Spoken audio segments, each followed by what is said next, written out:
But at the heart of that management, you know, knowing which areas are having heavy infections, which areas are not, at the heart of that process, of course, is testing. And there's a sense in India, and that the testing capability is in itself limited.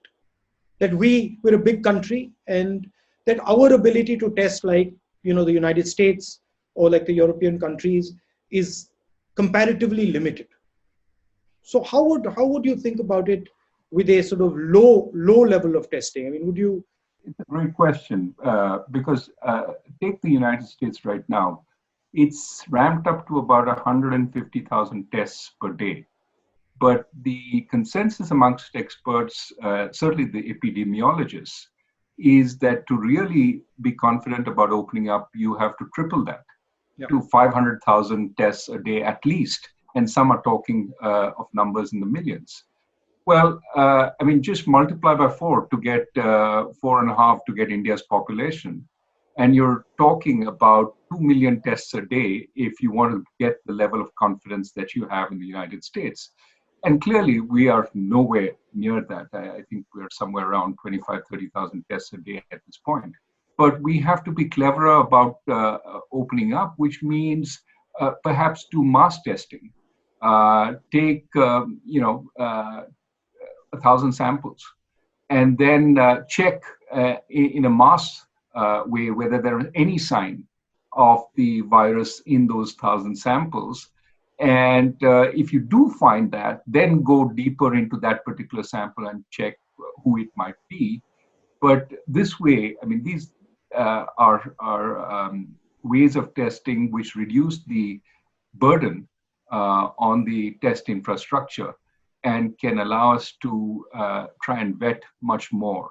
It's in some sense less intensive, but it is cleverer. We have to be cleverer about the reopening because we simply can't wait till we have that kind of facility. There's quite a lot of questions in people's minds about what's going on and what is going to happen with this virus, and in particular with our economy. And I thought interesting way to answer some of those questions for myself and for some of those people would be to have a conversation with you and get a sense of what you're thinking. Thanks for having me, and thanks for opening this conversation. I think it's very important in these times to have as much information on these issues as one can get, and for the public to be as informed as possible. One of the big issues that I have, and one of the things I'm thinking about, is how we should think about opening up the economy. Which are the parts you think of the economy that are critical to be opened up, and what's the sequence of opening up? It's a great question because I think as we turn from trying to bend the curve on infections and preventing hospitals and medical facilities from being overwhelmed, we have to start thinking about restarting people's livelihoods. It's all too easy to have a lockdown forever, but obviously that is unsustainable for the economy. So it has to be a sequencing. First, the places where you can maintain distancing, and it's not just distancing in the workplace, it's also distancing to and fro from the workplace, the transportation structure. Do people have private means of transport, their cycles or their scooters, or even cars? Or do they depend on public transport? And if it's public transport, how do you maintain distance in public transport? So there's a lot of work that needs to be done, both on creating the structures, as well as ensuring at the workplace it is relatively safe, as well as ensuring if there are accidents, there are fresh cases, how do you isolate quickly without having to go to a second lockdown or a third lockdown? Those will be devastating if we have to go there. There's going to be the impact of the virus, and then after some time there's going to be the impact on the economy, a sort of blowback impact that is going to come, real impact that is going to come a couple months from now. How do you sort of make the balance between fighting the virus right now and fighting the consequences of the virus 3 or 4 months down the line? I think that it has to be a prioritization because our capacities and our resources are limited. Certainly our financial, fiscal resources are more limited than the West.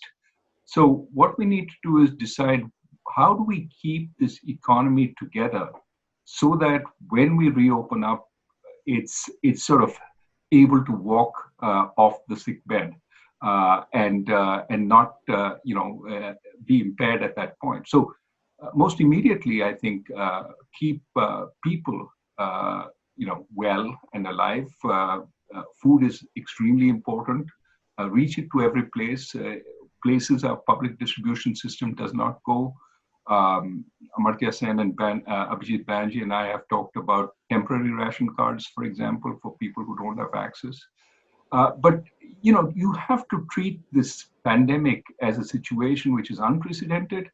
We have to break norms in order to tackle what is needed, while at the same time keeping in mind that there's an overall budgetary sort of limit. There are only so many resources we have. What do you think about the agricultural sector and the workers, migrant workers?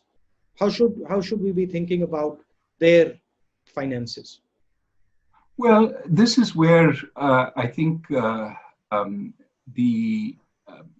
efforts we made on direct benefits transfers sort of needs to be realized at this point.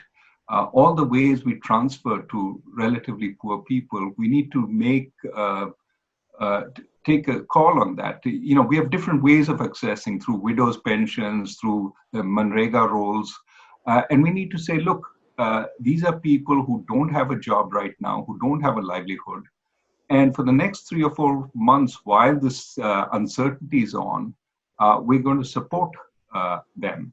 But in terms of the sort of priority, keeping people alive and keeping them from having to go onto the street, in protest or looking for work is probably useful at a time of lockdown. And so I think we need to find ways of getting both money as well as food through the public distribution system to as many of these people as we can. तो doctor राजन कितना पैसा लगेगा गरीबों की मदद करने के लिए?